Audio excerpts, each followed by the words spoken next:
You must have been in a situation before where you've won the title and having to kind of go through the motions. It must be weird. Yeah, the one that comes to mind was way back, 82-83. Liverpool had wrapped the title up with like 4 games to go. And of course, I've just joined the team and I'm trying to get in it, so I'm all on edge and I'm concentrated. And this same team that completely dominated that year finished the season with like 3 defeats or 2 defeats and 2 draws, and didn't score any goals, and just was a shell of what had been previously. And these were experienced international players who'd been through the ringer, who knew what it was all about. And it didn't really matter that much. There was no edge. There was no edge with the coaching staff, and so, particularly me, I shouldn't have been surprised. It didn't really matter in the end, but I'm intrigued to get your thoughts on the penalty, Stevie. Did you think it was the right decision? Listen, I can see why the referee gave it, because Gomez's arm was across the front and had a hold of Sterling, no question. The problem I have is that in the same tussle they were having, Sterling had half of Gomez's shirt in his left hand holding him off. So that's the only thing that annoys me. I can see why it was given. I didn't like the little dive either, by the way. I don't see how you can dive when somebody's holding on to your belly button. But I can see why it was given. And as I said previously, the truth is the title's wrapped up. So why get bent out of shape about it? So I didn't. Oh, I'm pleased about that, Stevie. I think just about Stevie thought it was a penalty. Craig, you agree? Yeah, I think it was because of the poor position Gomez got himself in, then the continuation of the arm across the body.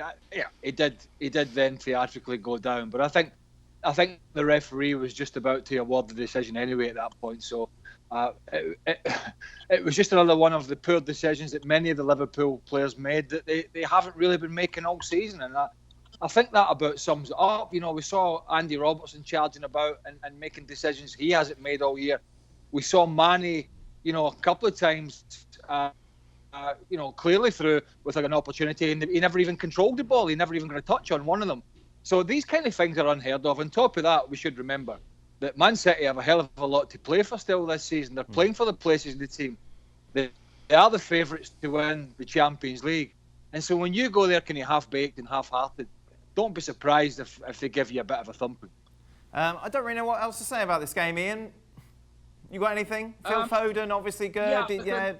The bottom line is this win tonight has cut the gap between Liverpool and Manchester City to 20 points. That's the big picture, really. Somehow this season, for all their talent, for all their brilliant technical play, Manchester City contrived to lose 8 Premier League games. Going into tonight, Liverpool, of course, had only lost 1. Now it's 2. But there's no doubt who the best side was this season. It was Liverpool. And I think, really, what happened tonight will be looked at just as a postscript when all is said and done. Has Kevin De Bruyne been the best player, though, Stevie? Difficult to. Are you talking about the season? Yes. Are you talking about this game? No, the season. Wow. Listen, I think he's up there in a group of Van Dijk, Mane, and Henderson. I think he's in a group with them. But I don't think he did enough. I think he's just going to get pipped by one of the other 3 because of how great they all were and how great the team was.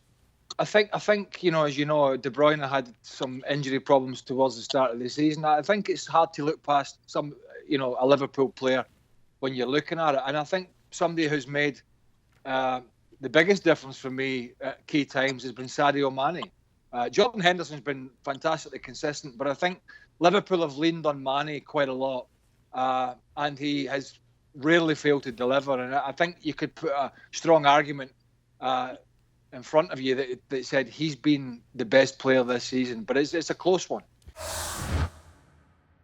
Well, thank you very much for watching ESPN on YouTube. For more sports highlights and analysis, be sure to download the ESPN app. And for live streaming, premium content, and let's not forget as well, ESPN FC 7 days a week. Subscribe to ESPN Plus.